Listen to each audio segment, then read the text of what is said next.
దేశం కోసం ఏం చేసినా దేశాన్నే తలనొప్పి సృష్టించాలనుకునేటటువంటి శక్తులు, భారతీయులని ముక్కలు చేయగలిగినటువంటి శక్తుల వ్యవహారాల మీద నరేంద్ర మోడీ తీవ్రస్థాయిలో విరుచుకుపడుతున్నారు.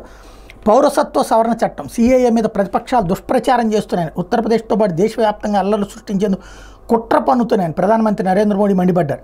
మీరు ఏం చేసుకుంటారో చేసుకోండి, ఈ చట్టాన్ని మాత్రం మీరు ఎప్పటికీ రద్దు చేయలేరని ప్రతిపక్షాలను ఉద్దేశించి తేల్చి చెప్పారు.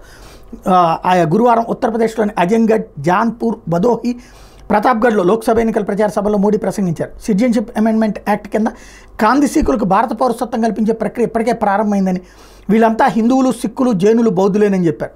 మతం ఆధారంగా భారత్ను విడగొట్టడంతో వీళ్ళంతా బాధితులుగా మారి మన దేశానికి వచ్చారని గుర్తు చేశారు. చాలా ఏళ్ళుగా ఇక్కడే కాందిశీకులుగా బతుకుతున్నారని చెప్పారు. ప్రాణభయంతో వలస వచ్చిన బాధితులను గత కాంగ్రెస్ ప్రభుత్వాలు ఏనాడు పట్టించుకోలేదని విమర్శించారు.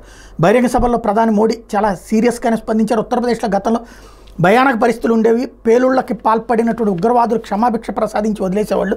ముష్కర్లకు రాజకీయ ముసుగేసి కాపాడుతుండేవాళ్ళు. దీనివల్ల ఉగ్రవాదం దేశవ్యాప్తంగా వ్యాప్తి చెందింది.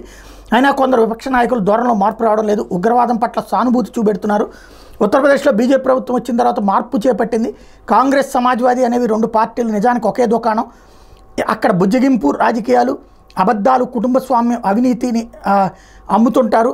ఈసారి వారు 3 డోసుల బుజ్జగింపు విధానాలతో ముందుకొచ్చారు. ఎస్సీ, ఎస్టీ, ఓబీసీ రిజర్వేషన్లను కాజేసి ఓట్ బ్యాంకు కట్టబెట్టాలని ప్రయత్నిస్తున్నారు.